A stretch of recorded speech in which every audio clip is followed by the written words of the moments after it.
sister, Mrs. Bradley. They were giving a dinner party at one of those sprawling country clubs, which was so much a part of the American scene in the early days of the post-war boom.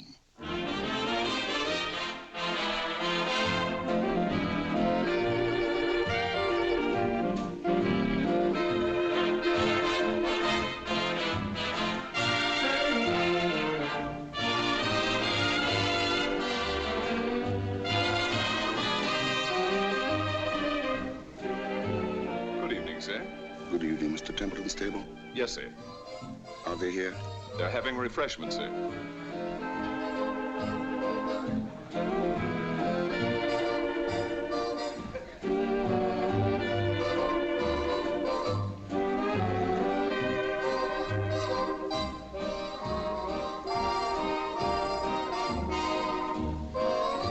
Here you are.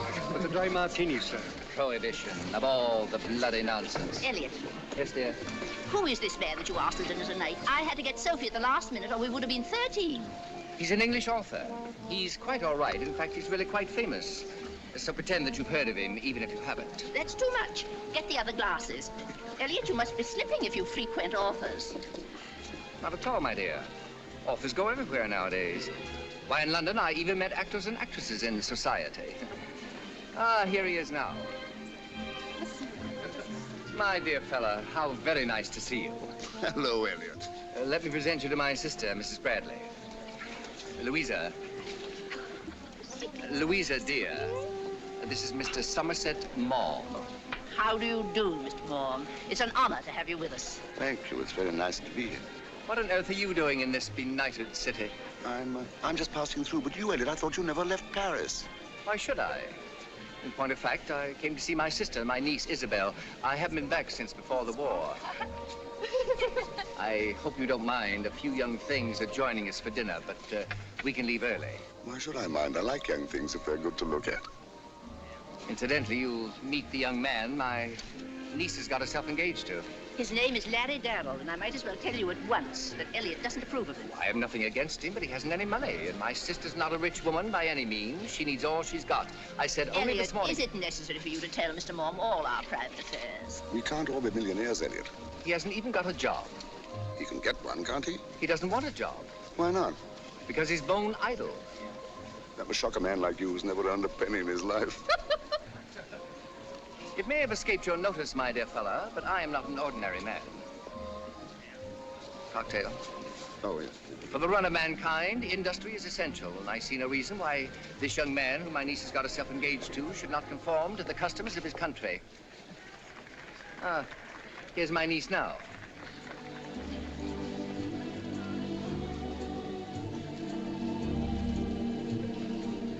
Oh, Mother. Hello, Isabel. Hello. Mr. Maugham, this is my daughter, Isabel. How do you do, How do you Mr. do? Maugham? Where's Larry? Late. Oh, poor sweet. I suppose he forgot to wind his watch last night, as usual. You wouldn't know about Larry. Say, Mother, you know you've mixed up the cards. Oh, I simply can't... Sophie, dear. Hello, son. This is Sophie Nelson, Mr. Somerset Maugham. Sophie's a neighbor of ours in the country. How do you do? You look charming, Sophie. Yes, doesn't she? Excuse us? Come here. I want to have a look. Sophie, you look lovely. It's the dress. You sure you don't mind my wearing it? Of course not. If you like it, take it as a present. Oh, Isabel, that's awfully sweet of you. Oh, it'd be such a surprise for Bob to see me decently dressed for once. Oh, you know Bob's much too much in love with you to notice what you wear. He's no more crazy about me than I am about him. I don't think anyone ever loved anyone as I love him. Isn't it heavenly to be alive? Hi. Hello, Gray. Hello, Gray. May I break this up? Sure. Hello. You look lovely. Think so? Hello, Sophie. Hello.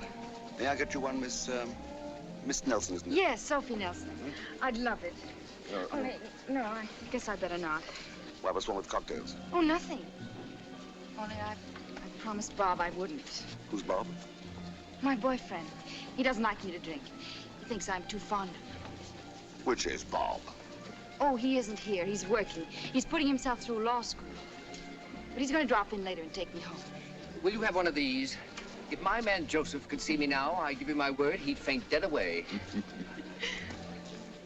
You're a great friend of Mr. Templeton's, aren't you? I wouldn't say that. Elliot has no friends, only acquaintances. He's an awful snob, isn't he? Oh.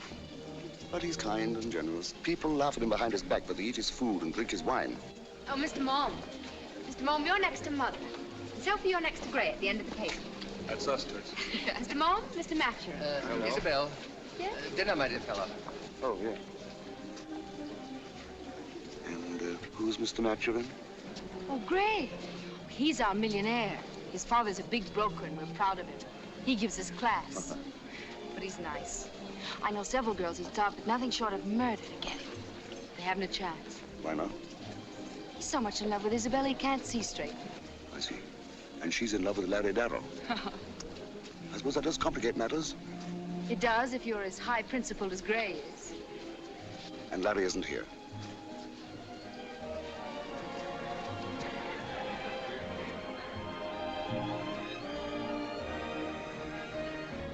Oh, yes, he's just coming in now, way over there. Look.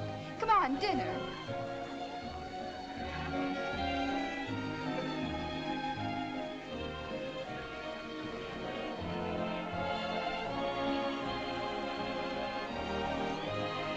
This is the young man of whom I write. He is not famous. It may be that when his life at last comes to an end, he will leave no more trace of his sojourn on this earth than a stone thrown into a river leaves on the surface of the water. Yet it may be that the way of life he has chosen for himself may have an ever-growing influence over his fellow men, so that, long after his death perhaps, it may be realized that there lived in this age a very remarkable creature. You're very late, Larry. I'm sorry. Sophie, where's Mr. Moore? Here he is. Evidently, Larry hasn't learned that punctuality is the politeness of kings. Elliot. Mr. Mom, this is Larry Darrow. Louisa, when can we start dinner? Mr. and get Mom's this a thing novelist, darling. Oh? I may as well tell you that Larry's very stupid and uneducated. He knows nothing about anything except flying. But when he came back, he looked so lovely in his uniform. I camped on his doorstep until he consented to marry me. The competition was awful. Don't believe a word she says, Mr. Mom. Isabel's not a bad girl, really, but she's a terrible liar. Dinner. Oh. Oh, yes. I've seen you before. Oh, when? I happened to have a job of work to do, and I went into the library. I saw you when I went in there early this morning, and when I came back from lunch, you were still there. To tell you the truth, I forgot about lunch. I couldn't help admiring your power of concentration. Well, it was that kind of a book. My dear fellow, you're at the end of the table with my sister. Hello, Thank Gray. you, Gray. Hi there. Say, Dad tells me you turned down that job in the office. Oh, Larry, why have you done that? I thought it over, and, well, I figured I'd be a disappointment to Gray's father, so I decided I'd better refuse. Sorry, old man. It would have been swell us working together.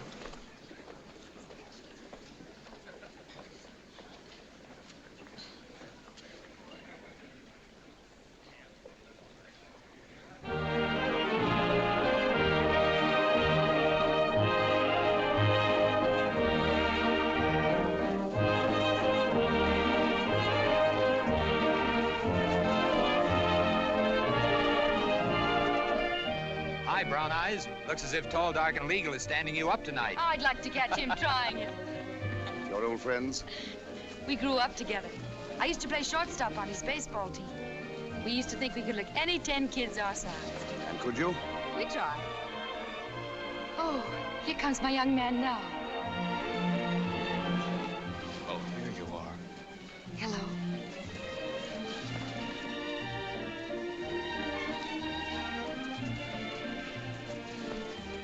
This is Mr. Mom, Bob McDonald. How do you do, sir? All right. He's the one who seems to think he wants to marry me.